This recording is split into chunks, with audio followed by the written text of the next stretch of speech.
So ito, gagawin natin ngayon. Susukatin natin yung kung saan aabot yung langis na 4 liters natin, no. Usually ang engine ng Mazda mga 3.8 liters lang, pero gagawin natin 4 liters. Bari ang pinaka-goal ko dito is yung mga nakatambak na engine na matagal pina-start, ang mangyayari, i-preload natin siya bago pa umikot yung crank. Sa cam kasi madali, no? Mapipreload natin siya kahit papano bago pa mag-oil pressure. Pero dito sa crank, mas mahirap kasi sa cam pwede mong buhusan sa ibabaw, tanggalin mo lang yung valve cover eh. Sa crank, ang problem is nasa ilalim siya. So, ang naisip ko, kasi ito nabenta kong BP engine, matagal nakatambak. So, para ma-prevent yung premature wear and tear sa initial startup, lalo na pag matagal na tulog, dahil ang oil niya, talagang bagsak sa ilalim lahat. Ngayon, susukatin natin yung oil, 4 liters muna. Tapos tingnan natin, ang goal natin is maabot yung gitna ng crankshaft. Oil pan to ng BP Turbo na kinakabit namin ngayon. May kinakabit kasi may BP Turbo ngayon sa isang 323 Gen 1 na customer. So, yun, binili niya yung BPT ko na last stock ko ng BPT Turbo, yung 1.8 Turbo ng Mazda, na nakakabit sa 323 GTX with 180 horsepower. No? Turbo intercooled. Ito yung dumating ko na nag-iisang dumating ko sa dami na nakabitan ko na BPT. Ito lang yung naka front mount intercooler na, naka custom aluminum charge pipe na siya. So ito ang forma nito, itong pag binuksan mo yung hood, ito yung unang makikita mo. Ito yung ilalim, ito yung gilid, nandito yung pulley. So kung nandito yung pulley, ito yung oil pump. So dito nagpapaikot, hindi pulley, no? Crankshaft na kaagad yan, kaya may slot yan dito, tsaka dito. Crankshaft na, nakita mo yung slot na yan? Crankshaft na yung nagpapaikot yan. Pero rotation is clockwise, so pag ganyan na ikot niya, no? So pag ganyan na ikot niya dahil clockwise nga from the front view. So dito siya nakalagay. So ayan. Ito naman, ito yung rear crank oil seal, no? So dito siya sa likod ng crank.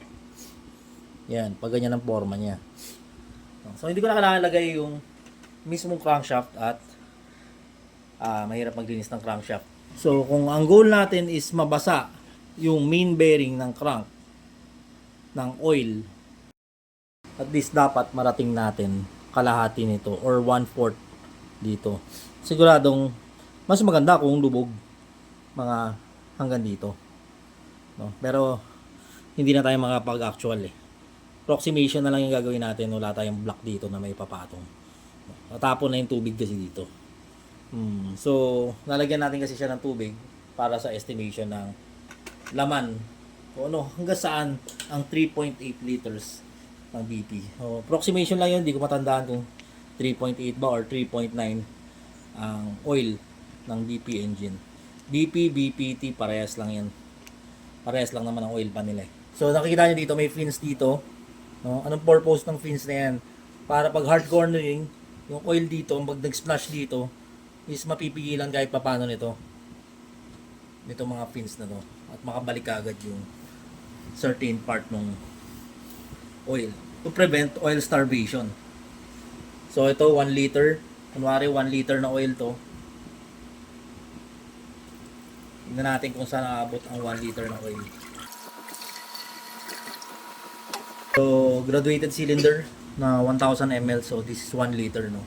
So sa 1 liter, yun ang line ng 1 liter mark, no?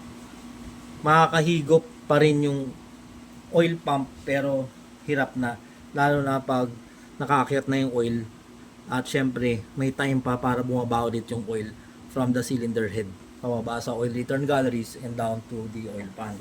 So second liter, so yun ang second liter mark. So, bilis pa itong umangat dahil nandito pa siya sa lubog. Na ito lang yung area na sinasakop ng oil. Wala pa dito. So, pag nandito na yan, matagal na yan umangat dahil may kailangan na siyang kainin na space dito. So, pangatlong litro. Ito, aabot na siya doon sa area sa kanan. So, ayan. Sa 3 liters of oil, nandito na tayo. 3rd liter ng oil. So, medyo may ibang pumunta na dito. 4th liter. 4th liter. So, yan. Tagal na ng patagal bago umangat yung ano na yan. So, medyo kailangan ko yung ano. So, ito tinry ko lang ipantay itong ano, no, oil pan, no. Pero hindi ko siya na perfect na pantay. Pero may approximation lang tayo ng kanyang pagangat, no. So, tansya ko 5 6, 7, 8. So, isa sa problema, no, na hindi ko na siya ma-actual na malagyan ng isa pang litro is aapaw na doon. Pero tingnan natin. So, sa pang 5 litro overfill na to.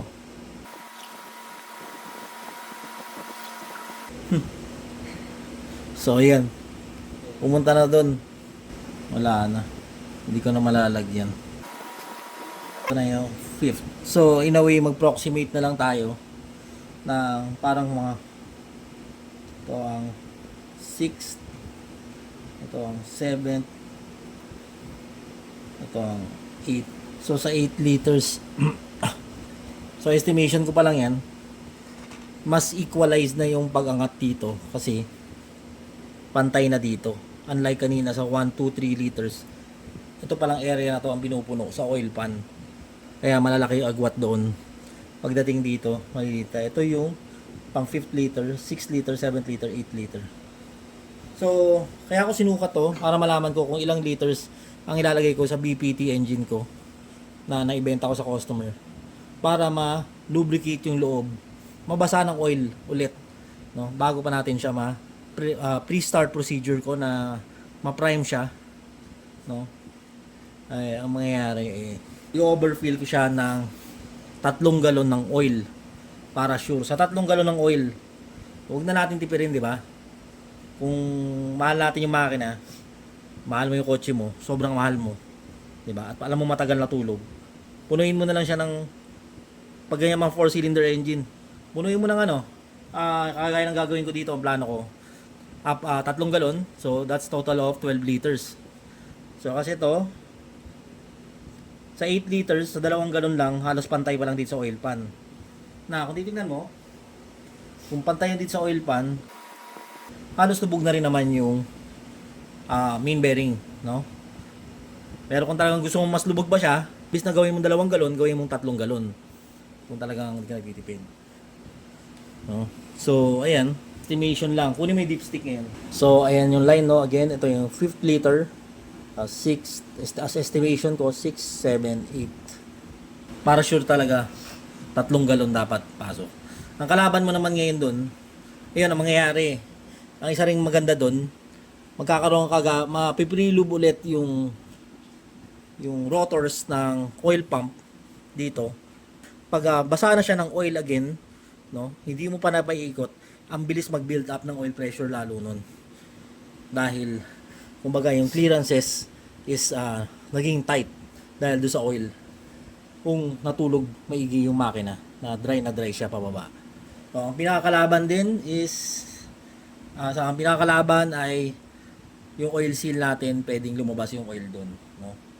Siyempre, hindi naman siya designed, yung mga oil seal, hindi naman designed na para hindi lumabas yung oil dito pag nakasubmerge na yung oil seal na yan. So, kailangan mabilis tayo. Ang mangyayari, pagkalagay ng oil na yun, as much as possible, pagkalagay ng oil, drain ka agad. No? Pagkalagay ng oil, ang mangyayari, i-rotate lang natin yung crank ng 2 ikot ng kamay lang. Tapos, kailangan may drain ka agad natin para hindi na matapon yung ibang oil. Mag-seep out kahit bago pa yung oil seal natin, posibleng mag-seep out yun. Though pwede tayo mag-test kung lalabas nga ba, pero wala ako nakasetup ngayon para malaman yan. So ito dipstick ng BPT. So tingnan natin saan siya aabot. So makita mo yung tubig medyo pa ganun, no? So hindi ko na pantay ng maayos, pero tinitingnan ko na lang yung bawat pag-agwat ng linya. Kaya yan, pang 5th liter, 6, 7, 8. So, sa 8 liter, baka ang oil natin is nandito pa rin. So, pwedeng hindi niya tamaan yung journal ng main bearing sa 8 liters. So, kailangan talaga mag 12 liters na tayo para sigurado. So, 3 galon. Yun, ganun ang gagawin natin ngayon. So, lulunurin na natin itong makina sa langis, no? So, bubuksan mo natin yung valve cover para